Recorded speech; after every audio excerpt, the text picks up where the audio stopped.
할렐루야. 하나님의 말씀 우리 같이 보겠습니다. 빌립보서 4장 8절에서 14절. 빌립보서 4장 8절에서 14절. 우리 한 목소리로 우리 같이 읽겠습니다. 시작.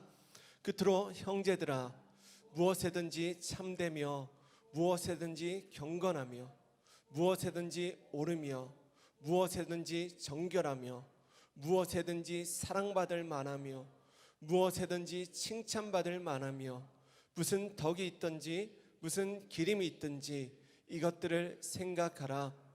너희는 내게 배우고 받고 듣고 본 바를 행하라.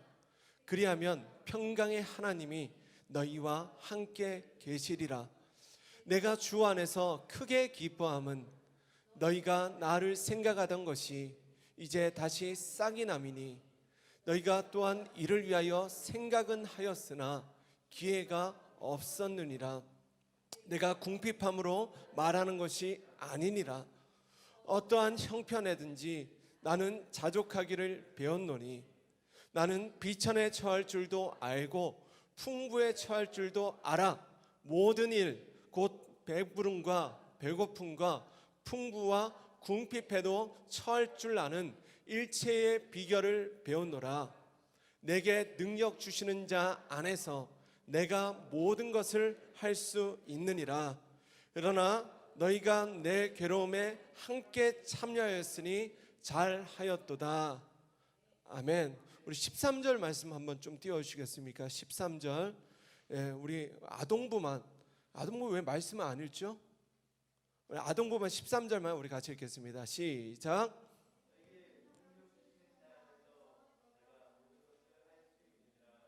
아멘. 아멘. 그리스도인은 부활의 소망을 가지고 사는 사람들입니다. 이 부활의 소망이 우리가 가져야 할 믿음의 핵심이에요. 비록 어제는 힘겨웠지만 오늘은 더 나아질 것이다. 비록 오늘은 힘겨웠지만 그래도 내일은 오늘보다 더 희망찬 하루가 되어질 것이다.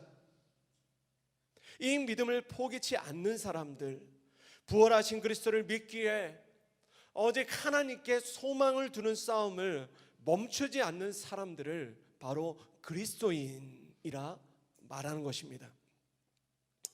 많은 사람들이 이 코로나 사태로 인해 굉장히 어려운 상황 가운데 있습니다. 질병으로 고통받는 이들이 경험하는 오늘은 절망이에요. 굳이 코로나에 걸리지 않아도 정말 많은 이들이 경제적인 절박함, 그 고통으로 신음하고 있습니다. 기업의 이 최강 경기와 가정의 최강 경기가 정말 바닥 최악을 겪고 있어요. 제 주변에 음악이나 예술하는 분들이 꽤 많습니다. 그런데 각종 공연들이 다 취소되고 레슨생들도 다 취소하고 그런 안타까운 상황 가운데 있는 분들이 사실 우리 교회 안에도 있어요. 그런데 지난주 제가 이 고린도전서 말씀을 읽고 묵상하는데 특별히 12장 26절 말씀이 제 마음에 큰 감동이 되었습니다. 26절 우리 같이 한번 읽겠습니다. 시작. 만일 한 지체가 고통을 받으면 모든 지체가 함께 고통을 받고 한 지체가 영광을 얻으면 모든 지체가 함께 즐거워하느니라. 아멘. 우리 주변을 돌아보면 고통을 받는 한 지체가 있을 수 있습니다. 그러나 그 한 지체가 그 고통 중에 사랑을 받고 영광을 얻으면 모든 지체가 하나님의 영광을 경험하게 된다는 것입니다.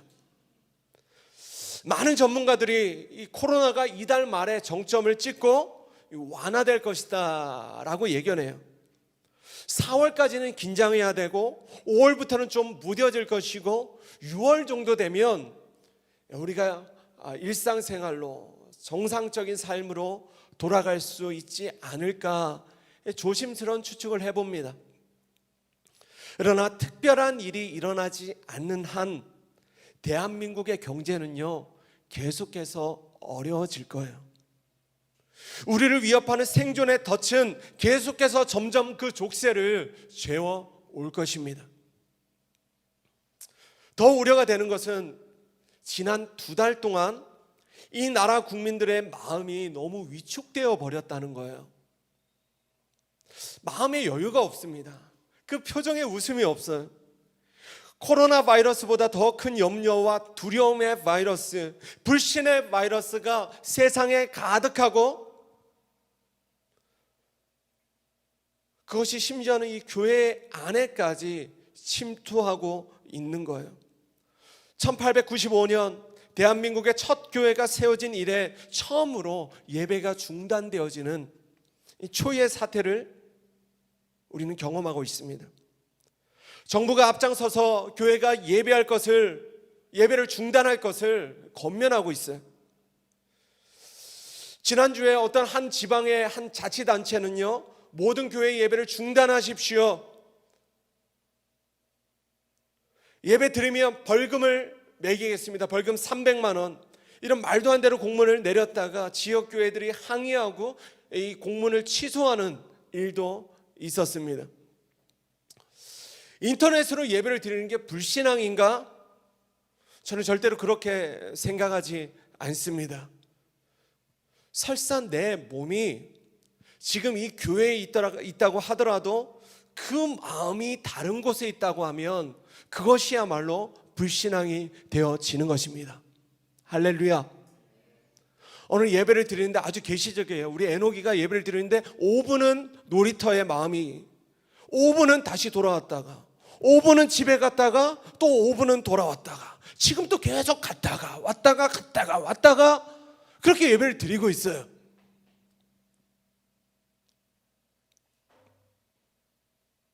이것은 불신앙으로 예배 드리는 것이죠. 오늘 인터넷으로 예배 드리는 모든 분들의 마음이 이곳 성전에 있기를 주의 이름으로 축원합니다.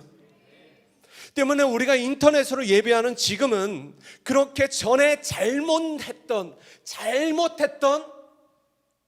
틀어졌던 우리의 예배, 잘못된 우리의 잘못된 신앙의 태도를 회개하고 우리 모두가 다시 하나님 앞에 바로 세우는 시간이 되어야 하는 것입니다. 때문에 열왕기상 9장 3절은 이렇게 말씀합니다. 우리 같이 읽겠습니다. 시작.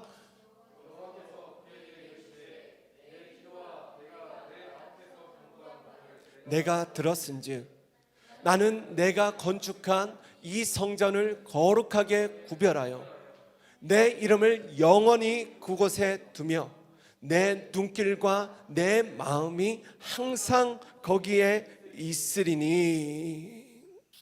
그러므로 비록 오늘은 인터넷으로 예배 드릴 수밖에 없는 그런 상황 가운데 있지만 저는 여러분 모두의 마음이 이곳 하나님의 눈과 하나님의 마음이 머무는 곳에 다 있기를 주의 이름으로 축원합니다.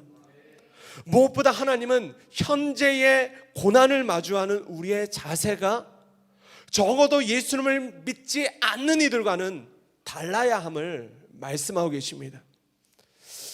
로마서 8장 18절은 이렇게 믿는 자들의 고난을 완전히 다르게 해석하고 있습니다. 같이 읽겠습니다. 시작. 장차 우리에게 나타날 영광과 비교할 수 없도다. 아멘이십니까? 이 세상 사람들에게 현재의 고난 그리고 과거로부터 중첩되어지고 반복되어진 그런 고난은요, 우리의 마음에 반드시 절망으로 여겨집니다. 그러나 예수님을 믿는 우리 모두에게 현재의 고난은 장차 나타날 하나님의 영광에 비하면 아무것도 아닌 것으로 여겨지는 것입니다. 고난은 과정이고 영광이 결말입니다. 할렐루야. 고난은 과정이에요. 그러나 영광의 우리의 결말인 것입니다. 아무리 긴장 가득한 영화도 결말을 보고 알고 보면 안심하고 보는 거야. 주인공이 지금은 이 죽음 위기에 있지만, 정말 죽을 것 같은 위기를 만났지만 절대로 죽지 않고 살아서 영광스러운 결말을 맞게 될 것을 우리는 아는 것입니다. 때문에 그 영광스러운 결말을 믿음으로 보았던 다윗은 이렇게 고백하는 거예요. 같이 읽겠습니다. 시작. 내가 죽지 않고 살아서 여호와께서 하시는 일을 선포하리로다. 아멘. 그러므로 우리는 현재의 고난에 이 주저앉을 사람들이 아닌 것입니다. 우리는 여호와께서 하시는 일, 십자가와 부활의 복음을 선포할 자들인 줄로 믿습니다. 또 고통 중에 있는 자들을 위로하고 돌아보는 일들을 우리는 멈추지 않아야 하는 거예요. 오늘 제가 이 대구와 이 경북 지역에 있는 코로나로 고통받는 이들을 위한 특별한 걸 하자는 내용을 제가 광고에 넣었습니다. 오늘 감동이시는 분들은 이들의 고통과 마음을 함께 해주기를 주의 이름으로 부탁드립니다. 예. 요즘 많은 기도의 사람들이 지금 교회 시간표는 고난의 시간표에 접어들었다라고 이야기합니다. 그러나 언제나 그랬듯이 우리가 믿는 하나님은 역전의 하나님이십니다. 마귀는 코로나로 인한 어떻게든 교회 예배를 중단하려고 몸부림쳤을 거예요. 그러나 이번 사태로 온 마귀는 코로나로 인해 어떻게든 이 교회 예배를 막 중단하려고 하는 거예요. 그런데 이번 사태로 온 대한민국 교회가 전에는 생각지도 못했던 인터넷 예배를 다 구축하게 되었습니다. 할렐루야. 예, 심지어는 작은 시골 교회들까지 최첨단 실시간 인터넷 예배 시스템을 갖추는 계기가 되었습니다. 주님 다시 오실 때까지 주님의 교회의 예배는 절대로 멈추지 않을 줄로 믿습니다. 예. 지금 우리 예배드린 인원의 절반은 우리 아동부 예배인데 아동부가 설교를 안 들어요. 오늘 예배를 다시 드려야 될 것 같습니다, 존사님. 예. 아니면 다음 주부터 인터넷 예배로 그냥 돌리는 걸로 그렇게 합시다. 예. 하나님은요, 지금 시즌 가운데 진짜 예배가 무엇인지를 우리에게 가르쳐주고 계십니다. 할렐루야. 진짜 예배가 무엇인가? 공예배에 너무 집중한 나머지 무뎌졌던 우리의 일상의 예배를 회복하라 우리에게 말씀하시는 거예요. 그래서 지난 목요일 시작한 것이 회복을 위한 3030 일상 기도회입니다. 30일 동안 하루 30분 기도하며 나의 가정에서, 나의 골방에서 무너졌던 경건 생활을 회복하는 시간이 되어질 것입니다. 지금 이미 많은 분들이 하루 30분 성경을 읽고 계세요. 묵상하고 계십니다. 그러면 하루 성경 30분, 기도 30분, 도합 1시간을 시간의 11조로 하나님께 드릴 수 있는 거예요. 그러면 하루 1시간을 내가 주님 안에 거하게 되고 주님의 말씀이 우리 안에 거하게 됩니다. 그때 반드시 우리는 열매 맺는 삶으로 나아가게 되는 것입니다. 저는 정말 모든 성도들에게 도전하고 싶습니다. 이제는 문이뿐인 그리스도인이 아니라 단지 기독교라는 종교를 가진 자들이 아니라 스스로 기도하고 스스로 말씀을 먹을 수 있는 경건의 능력을 가진 자들, 말씀과 기도 위에 단단하게 세워져 세상을 이기고 고난을 이기는 힘을 가진 자들로, 그런 그리스도인으로 다 서시길 주의 이름으로 축원합니다. 이제 오늘은 빌립보서 강의 12번째입니다. 기쁨을 잃어버린 사람들. 기쁨을 잃어버린 사람들에게 라는 제목으로 하나님 말씀 전하겠습니다. 우리가 빌립보서를 살펴보며 계속적으로 놓치지 말아야 하는 것은 당시 빌립보 교회가 어떤 상황 가운데 놓여 있었냐는 것입니다. 전에 하나님께서는 이 아시아로 복음을 전하고자 하는 이 바울의 발걸음을 막으셨습니다. 그리고 성령님을 통해 그 발걸음을 마게도냐, 지금의 그리스도 북부 지역으로 돌리셨어요. 그는 동진하려고 했지만 하나님은 오히려 서진하라, 반대로 가라 라고 말씀하시며 유럽 땅으로 복음을 전하게 하신 것입니다. 그리고 그 과정에서 유럽 땅에 처음 세워졌던 교회가 우리가 잘 아는 빌립보 교회예요. 그러니 바울이 그간 세웠던 수많은 교회들이 있지만 빌립보 교회는 정말 바울에게 정말 마음의 안에 있는 남다른 교회였던 것이죠. 그런데 지금 빌립보 교회는 안과 밖으로 많은 고난을 겪고 있었던 것입니다. 우상 숭배로 가득한 도시에 교회가 세워졌어요. 교인들이 핍박을 당하는 것은 당연했습니다. 게다가 목회장인 바울은 로마의 지하 감옥에 갇혀 있어요. 그 정도면 교인들이 마음을 다해 기도하고 마음을 다해 예배해야 되는데 지난주 나눴듯이 교회 안에 분열이 있고 다툼이까지 있었다는 거예요. 그런데 지금 빌립보 교회 상황을 한 문장으로 정리하면 이렇게 표현할 수 있습니다. 기쁨을 잃어버린 빌립보 교회. 그러나 정작 가장 고통당하고 있던 바울은 감옥 속에서 오히려 커다란 내면의 기쁨을 누리고 있었던 거예요. 때문에 그 기쁨의 바이러스를 그의 편지에 가득 담아서 빌립보 교회에 전달하고 그 교회에 퍼뜨리고자 했던 것이죠. 그래서 빌립보서의 별명이 기쁨의 편지가 되는 거예요. 할렐루야. 지금 이 나라에는요, 기쁨이 필요합니다. 지금 우리 교회는요, 기쁨이 필요해요. 지금 이 말씀을 듣고 있는 우리 아동부의 얼굴의 표정에는요, 기쁨이 필요합니다. 너무 이 예배가 고통스러워요. 빨리 맞추고 싶어요.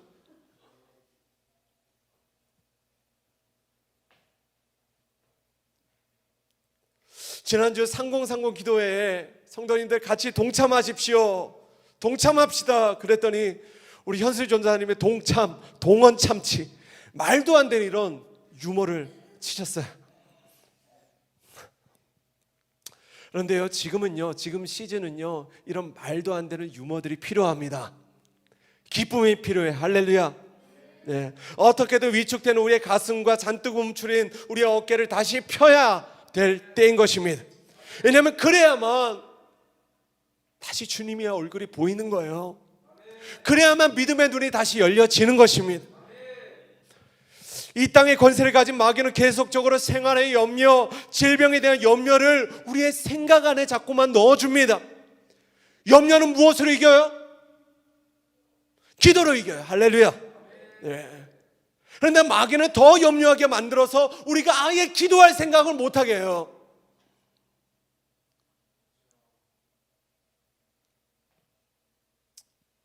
우리가 염려했던 그 일들이 막 일어납니다.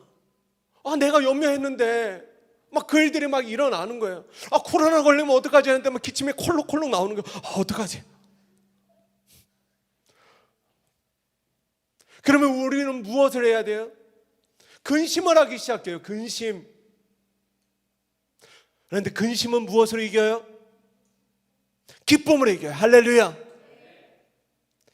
그런데 마귀는 더 근심하게 만들어서 우리의 마음 안에 주님이 임해 주신 기쁨을 누리지 못하게 하는 것입니다. 지금은요, 더 기도해야 될 때예요. 지금은요, 더 기뻐해야 될 때입니다. 할렐루야. 기쁜 일이 있어서 기쁜 게 아니라 기쁨의 근심을 이기게 하기 때문에 힘을 내어서 기뻐하고 힘을 내어서 찬양하고 힘을 내어서 예배하는 것입니다. 때문에 바울은 기쁨을 잃어버린 빌립보 교회에 이렇게 명령한 거예요. 주 안에서 항상 기뻐하라. 내가 다시 말하노니 기뻐하라. 기뻐하라. 이것은 권면이 아니라 명령이에요. 기쁨이란 무기를 손에 잡고 마귀와 맞서 싸우라는 것입니다. 오늘 현순이 전사님 기도하였듯이 원수 마귀와 싸우시길 주의 이름으로 축원합니다. 여러분 싸워야 이거요. 기쁨으로 이기는 것입니다. 바라기는 계속되는 고난의 때에 더 기도하고 더 기뻐하며 승리하는 성도님들 되시길 주의 이름으로 축원합니다. 본문 8절 9절이 좀 어려운데 메시지 성경으로 보면 이해가 쉽습니다. 우리 같이 한번 읽으실까요? 시작.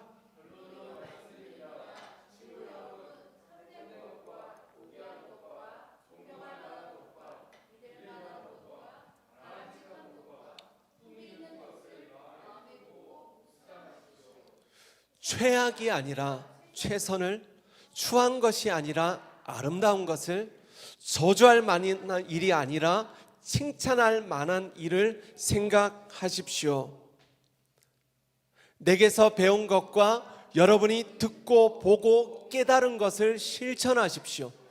그러면 모든 것을 협력하게 하시는 하나님께서 그분의 가장 탁월한 조화 속으로 여러분들을 끌어들이실 것입니다. 아멘.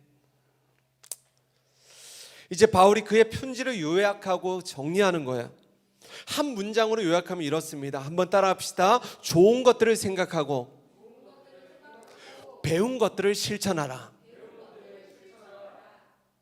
기쁨을 잃어버렸고 정말 기뻐하기 힘든 상황을 마주한 빌립보 교회를 향해 하나님은 말씀하시는 겁니다. 먼저는 좋은 것들만 이제는 생각하라는 거예요. 참된 것, 고귀한 것, 존경할 만한 것, 믿을 만한 것, 바람직한 것, 품이 있는 것, 그런 것들을 마음에 품고 마음에 깊이 묵상하라는 것입니다. 그리고 저는 이 부분이 너무 와닿았습니다. 최악이 아니라 최선을 생각하십시오. 왜 사람들이 코로나를 두려워해요? 최선이 아니라 최악을 생각하기 때문에. 코로나 아니요, 그건 그냥 관계예요. 할렐루야. 자꾸 최악을 생각하는 거예요. 또 추한 것이 아니라 아름다운 것을 생각하라. 저주할 만한 일이 아닌 칭찬할 만한 일을 생각하라는 것입니다. 요즘 인터넷에 부정적인 댓글 너무 많잖아요. 이런 거 뭐 쓰시는 분들 없으시겠죠. 절대 쓰지도 마시고 읽지도 마시기 바랍니다. 지금은 어느 때보다 칭찬과 격려가 필요한 때입니다. 굳이 너무 손가락 간질간질을 쓰고 싶으면 칭찬을 쓰세요. 할렐루야. 격려를 쓰세요. 한번 옆에 분들을 우리 한번 칭찬합시다. 정말 잘하고 계십니다. 네. 혼자 계시다면 스스로 가슴을 쓰담쓰담하면 너 너무 잘하고 있어. 네, 너무 잘하고 있어요. 오늘 우리를 낙탕케 하는 모든 두려움과 정죄의 쓴뿌리가 아사르 예수의 이름으로 떠나갈지어다. 그리고 하나님은 오늘 우리에게 배운 것들을 실천하라 라고 말씀하세요. 배운 것들이란 전에 그들이 말씀을 듣고 하나님의 역사하심을 보고 성령님을 통해 깨달은 것들을 말합니다. 이제는 보고 듣고 깨달은 것들, 전에 내가 은혜 안에 배운 모든 지식들을 구체적으로 실천하는 삶을 살라 말씀하시는 거예요. 한번 따라 합시다. 아는 믿음에서 실천하는 믿음으로. 할렐루야. 이제는 다 나아가시길 바랍니다. 수동적인 신앙에서 능동적인 신앙으로 나아가셔야 돼요. 지금 시즌에 하나님은 우리 모두에게 일상의 예배를 가르쳐주고 계십니다. 교회에서만 하나님의 나라가 임하는 것이 아니라 나의 골방을 하나님의 나라로 주님 바꾸기를 원하시는 거예요. 골방의 예배, 골방의 기도, 골방의 찬양 오늘 다 회복하시기 바랍니다. 무엇보다 지금은 서로 사랑하셔야 돼요. 우리가 그동안 보고 듣고 깨달은 십자가의 사랑을 우리는 흘려 보내야 하는 것입니다. 우리 교회의 헌금 봉투를 잘 보시면요, 이 체크하는 곳에 성김의 헌금 투 누구누구라고 적혀 있어요. 사랑은 여러분, 사랑은요 절대로 마음에 머물러 있는 것이 아닙니다. 사랑은 사랑합니다라는 말에 머무르지 않아요. 한번 따라합시다. 사랑은 시간과 돈으로 하는 것이다. 시간이랑 함께하는 시간을 말해요. 예. 또 돈이랑 그 사람을 사랑하는 그 마음을 눈으로 확증하게 하는, 이 사람이 정말 나를 사랑하는구나. 우리 집사님이 저에게 밥을 자주 사시잖아요. 그때 저는 뭘 느낍니까? 사랑을 느껴요. 할렐루야. 집사님 나를 사랑하시는구나. 소고기 너무 사랑하시는구나. 이렇게 느끼는 거예요. 맛있겠다.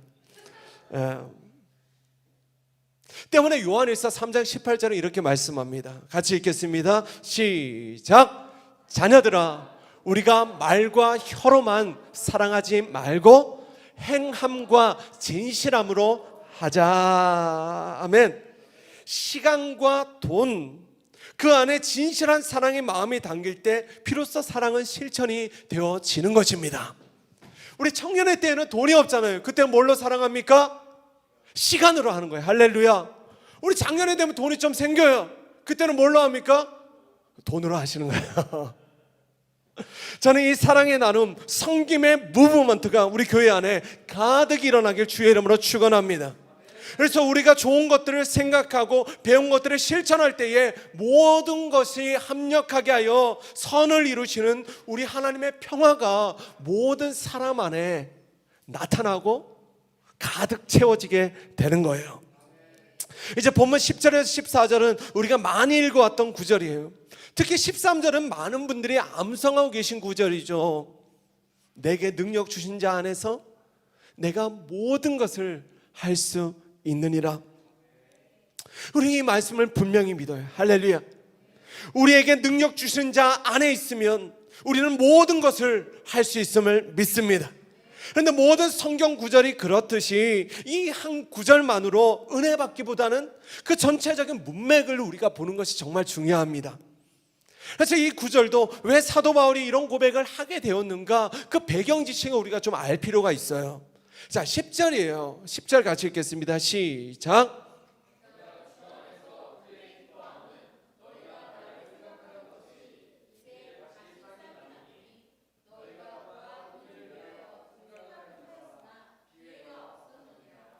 아멘. 지금 감옥에 있는 사도 바울의 마음이 너무 기쁜 거야. 기쁨으로 충만합니다. 그 이유는 주 예수님이 주시는 기쁨이 그의 마음 가운데 가득 있어서도 그렇지만, 사실 이 구절을 보면 이 기쁨의 이유는요, 다름 아닌 빌립보 교회 교우들이 바울에게 너무 소중한 선물을 준 거예요. 선물을 보내준 거예요. 제가 목회하면서 받아본 선물 중에 가장 기억에 남는 선물이 있습니다. 전에 부교육자로 사역하던 교회에서 어느 날 금요기도회가 다 끝나고 나서였어요. 기도회 때는 제가 거의 한 2시간 넘게 이렇게 서서 찬양을 합니다. 그러니까 너무 피곤하고 지쳐서 다 마치고 잠시 이 자리에 털썩 제가 앉아 있었어요. 그런데 그날따라 진짜 몸에 너무 힘이 없는 거예요. 사실 마음도 좀 힘든 것도 있었죠. 이렇게 지쳐서 털썩하고 있는데 그 자리에 앉아서 제가 이런 기도를 하나님께 드렸습니다. 하나님, 새 힘 주세요. 가 아니라 하나님, 치킨 주세요. 왜냐하면 그날따라 치킨이 너무 먹고 싶었는데 진짜 돈이 없는 거예요. 그래서 제가 그때 제 입술로 막 집사님 들으시고 치킨 주세요 막 이러지 않았어요. 그냥 마음으로 주님 치킨을 먹고 싶네요 오늘. 그런데 기적이 일어났어요 그날. 뭐냐면 어떤 집사님이 갑자기 제게 막 다가오시더니 그러시는 거예요. 목사님 치킨 한 마리 시켜드릴까요? 그리고는 내 돈 주고는 절대로 못 먹는 다리만 들어있는 치킨. 할렐루야. 그 비싼 거 있잖아요. 비싼 거. 다리만 열 몇 개가 들어있어요. 그런 치킨을 무려 1년 동안 매주 일주일에 한 마리씩 저희 집으로 배달해 주시는 거예요. 할렐루야. 그런데요, 그 마음이, 치킨의 맛은 기억이 안 나요. 그 마음이 몇 년이 지났는데도 제 마음에 큰 위로와 사랑으로 남아있는 것이죠.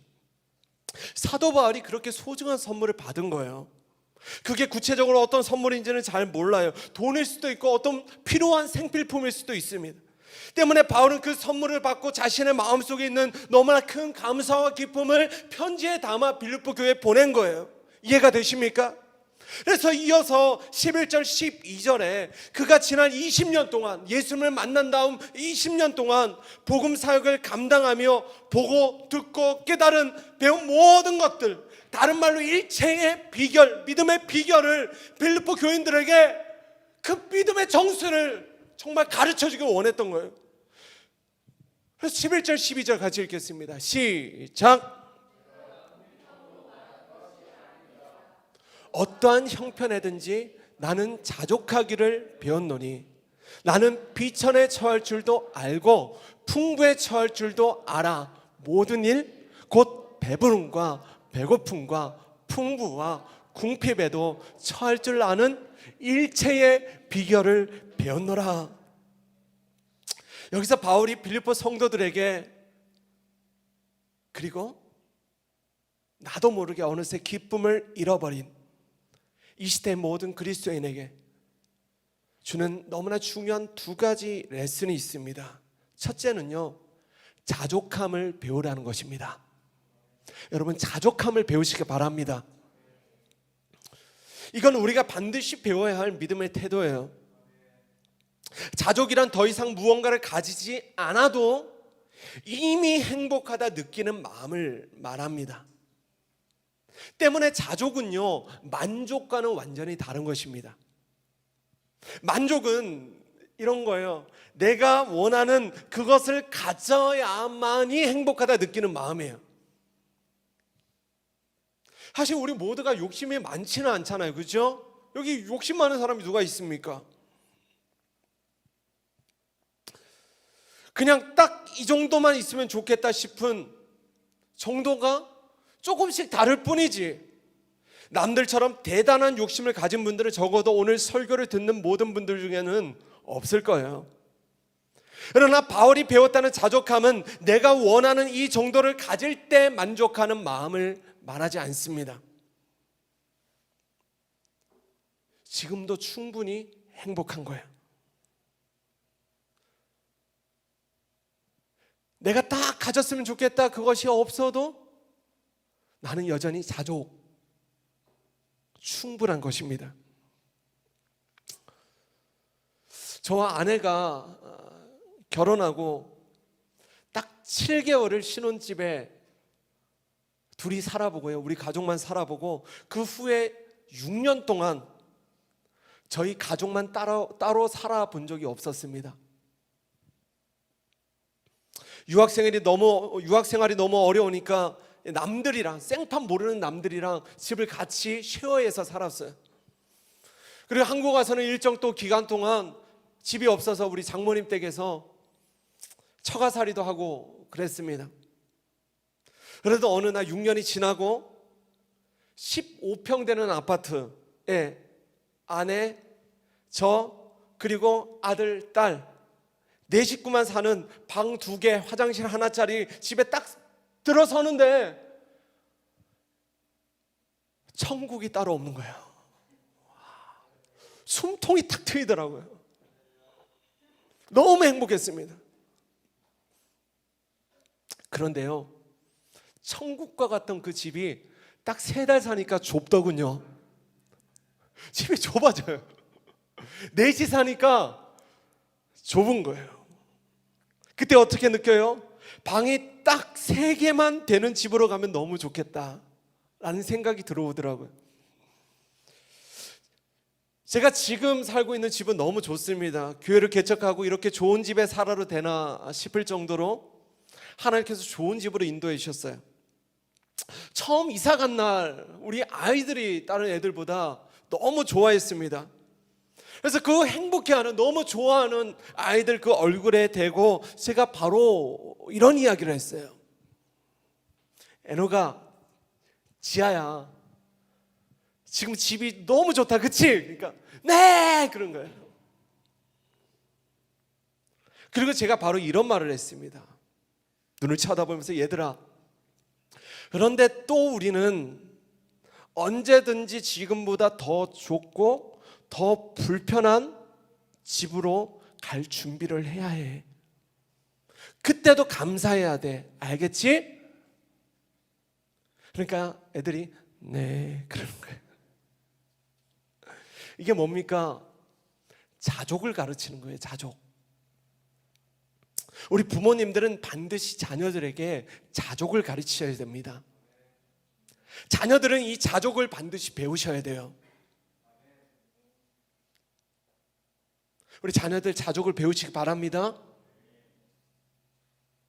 사실 사람의 모든 심리가 그렇습니다. 자족이 아닌 만족을 추구해요.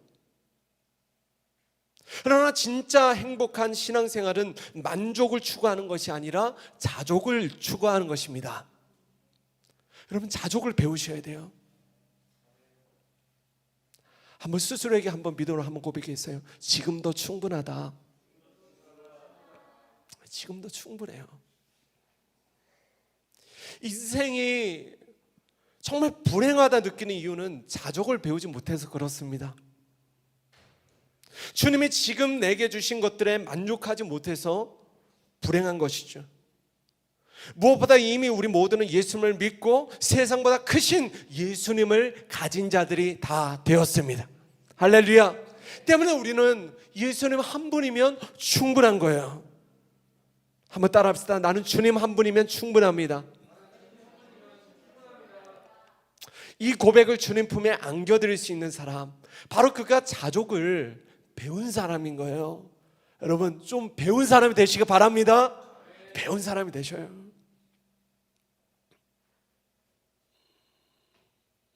그러면 오늘의 내 삶이 좀 궁핍해도 괜찮습니다. 궁핍하면 어때요? 좀 덜 먹으면 돼요. 할렐루야. 예. 그래도 먹을 것 없어요? 그러면 그때는 금식하며 기도하면 되죠. 할렐루야. 예. 또 오늘 내 주머니가 좀 가난해도 여러분 잘 들으세요. 주님 한 분으로 충분한 사람, 자족하는 사람은요, 내 주머니가 좀 가난해도 절대로 위축되거나 자존심이 상해하지 않는 것입니다. 그러면 자존감이 높은 사람들이 다 되시기 바랍니다. 우리의 자존감이 세상에 있으면 낮아져요. 그러나 우리의 자존감을 주님 안에 두면 저 하늘에 닿는 것입니다. 할렐루야. 우리 모두는요, 이미 주님 때문에 부요한 자들인 줄로 믿습니다. 우리 모두는 이미 부요한 자들이에요. 그래서 저는 이 찬양을 부를 때마다 그렇게 눈물이 납니다. 그 사랑 얼마나 아름다운지, 그 사랑 얼마나 날 부욕해 하는지, 그 사랑 얼마나 크고 놀라운지를, 그 사랑 얼마나 나를 감격하게 하는지. 할렐루야. 오늘 그 놀라운 사랑에 자족하고 감격하는 성도님들 다 되시길 축복합니다. 오늘 내가 가진 소유의 많음이 날 부욕해 하는 것이 아니에요. 오직 주님의 사랑이 내 영혼을 부욕해 하는 것이죠. 그러면 언젠가 나의 소유가 많아질 때가 온다고 해도 그때 절대로 교만해지지 않습니다. 할렐루야. 그때나 지금이나 변함없이 나는 예수님 한 분으로 충분한 사람이기 때문입니다. 오늘 바울이 그런 고백을 하는 거예요. 그리고 나서 바울이 가르치는 두 번째 레슨이 있습니다. 그것은 주님 안에는 절대로 불가능이 없다는 것입니다. 우리 마지막으로 13절 우리 크게 한번 읽겠습니다. 13절 시작.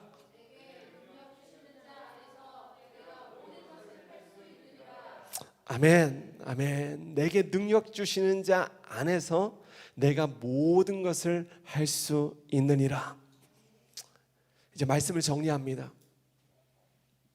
사도 바울도 전에는 세상 안에 있는, 세상이 인정하는 능력을 추구하며 살았습니다. 전에는 세상이 인정하는 돈, 성공, 명예, 갖가지 스펙들, 이런 세상의 능력들을 가지기 위해 몸부림치며 살았어요. 왜냐하면 그 모든 능력을 가질 때에만 내가 모든 것을 할 수 있다라고 여겼기 때문입니다. 이해가 되십니까?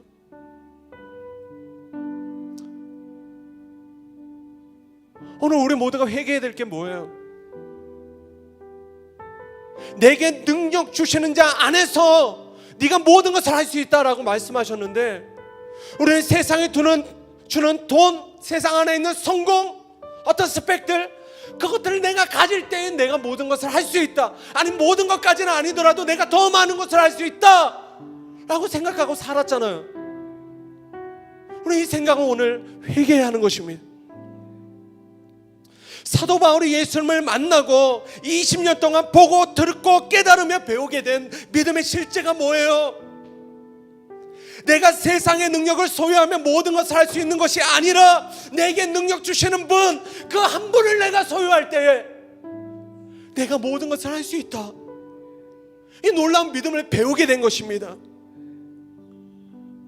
이 소중한 믿음을 오늘 하나님은 사도 바울을 통해 우리에게 가르쳐주고 계신 거예요. 우리 자녀들이 믿음을 배우시기 바랍니다. 우리 청년들이 이 믿음을 배우시기 바랍니다. 우리 장년들이 이 믿음을 타협하지 마시기 바랍니다. 우리의 능력은 오직 주님 안에 있어요.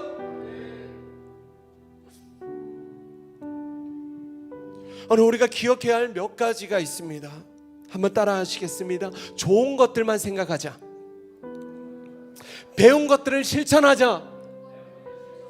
자족함을 배우자. 주님 한 분이면 충분하다. 야, 오늘 이 네 가지를 절대 잊으시면 안 돼요. 오늘 우리가 이 말씀을 배우고 실천하면 주님은 반드시 우리가 세상 가운데 잃어버렸던 기쁨을, 행복을 다시 회복해 하실 줄로 믿습니다. 요즘 온 나라 전체에 기쁨의 노래가 사라졌습니다. 뭐 즐거운 노래 듣기가 쉽지 않잖아요. 미스터 트롯 뭐 이런 프로 아니면 즐거운 노래가 들리지 않아요. 누구도 기쁨을 노래하지 않고 그럴 수도 없는 분위기예요. 그러나 그리스도인들은 이렇게 노래할 수 있어야 돼요. 무화과 나뭇잎이 마르고 포도 열매 없어도, 감람나무 열매 그치고 논밭에 식물이 없어, 우리의 양떼가 없으며 외양간 송아지 없어도 어떻게 돼요?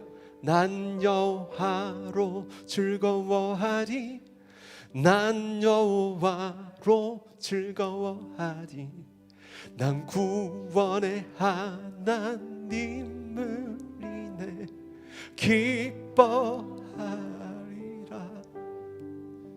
제가 이 하박국서를요 여러 번을 읽어봤어요. 왜냐하면 너무 궁금했어요. 이 하박국이 이 노래를 부르는 심정이 어떤 심정일까?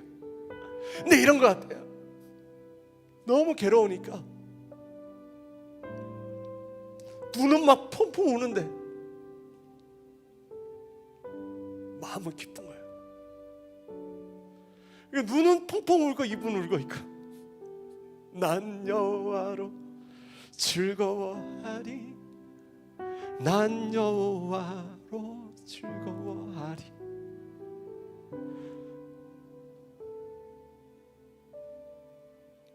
이렇게 노래할 수 있는 자들이 그리스도인이에요.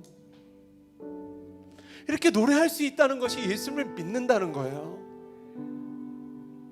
오늘 그 기쁨의 노래, 그 자족함의 고백으로 가득한 이번 한 주가 되길 주의 이름으로 축원합니다. 이 시간 우리 함께 찬양하고 우리 한번 기도하겠습니다.